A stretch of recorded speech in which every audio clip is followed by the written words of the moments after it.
Let's talk about cinnamon. I love cinnamon. If I had to choose a favorite spice, it would always be a top contender for a favorite spice. In fact, I love cinnamon so much, I named my daughter Cassia. So there's a little irony there because if you're familiar with cinnamon, one of the important things about cinnamon is to make sure that you are getting the right genus and species. There's a lot of plants out there that are called cinnamon. And what you're mostly looking for medicinal species is Cinnamomum verum, or previously called Cinnamomum xylanicum. And that is a different cinnamon than the cassia cinnamon.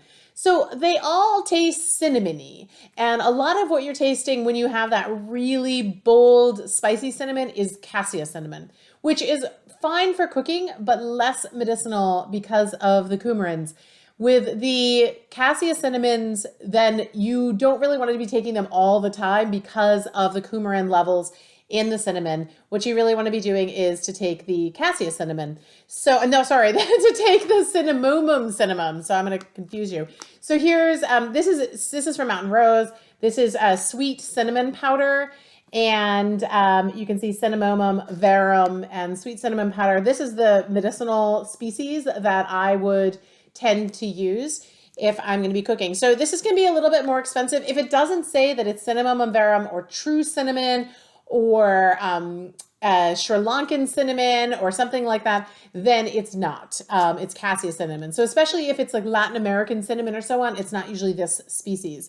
And if you've seen cinnamon as cinnamon sticks before, which you probably have, these are generally going to be the cassia cinnamon, because the true cinnamon is actually very flaky and falls apart really easily. And it's not as good for, like, you know, throwing into your hot apple cider or something like that. So you can use it that way, but when people think about cinnamon sticks that, you know, you can like bang around and so on, these are going to be the cassia cinnamon type.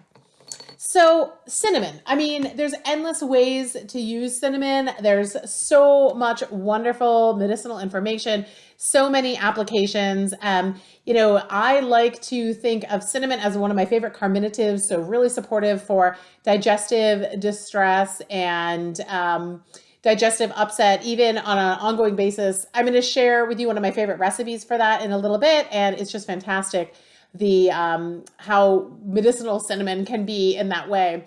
So I also think of cinnamon a lot in supporting people who have a uterus.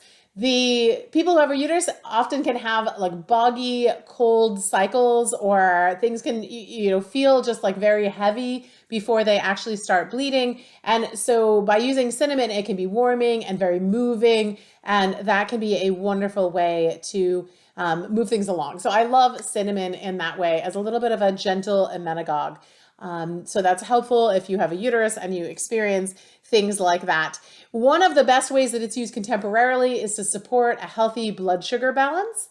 And so you can do some great things supporting a healthy blood sugar balance with cinnamon. There's so much research on it. And it's also incredibly safe, it's affordable, and it's delicious. I mean, I find that of all the spices, cinnamon is one of the ones that people dislike the least. So people love cinnamon, that kind of deliciousness. And one of the cool things about cinnamon you might not know is it's actually a little bit of a mucilage. If you put cinnamon in water and you cook it, it actually turns gooey. So it does have a mucilaginous property. Before I knew this, I'd put a ton of cinnamon in something like hot apple cider and I'd cook it. And then at the end, I'd be like, what is this gooey stuff in the bottom of my pot? Like, where did it come from? And that was the cinnamon and its mucilage over time. So there's some really cool research on cinnamon. There's a lot of things around working memory and diabetes, which is really, really interesting.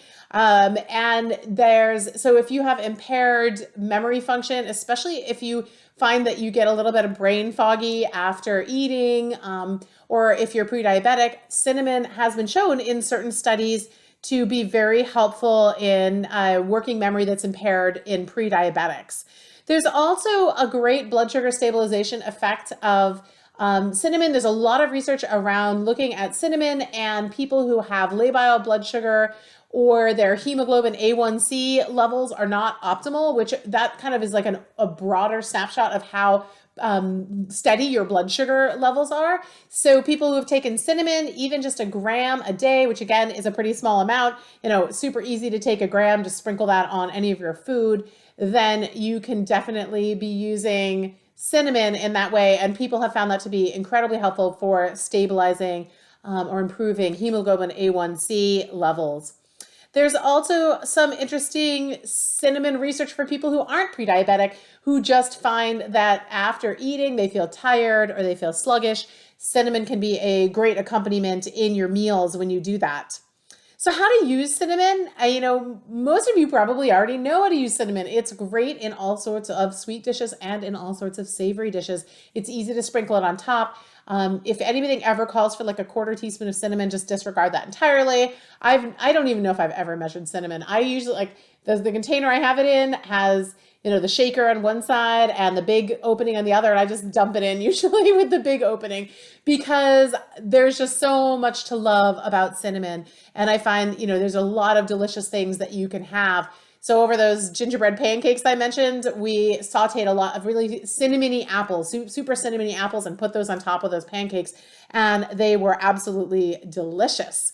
So lots of ways to use cinnamon. You can definitely add it to cooked foods. You can add it when you're cooking your foods. And I'm going to show you one of my very favorite cinnamon recipes so you can add more of it into your life.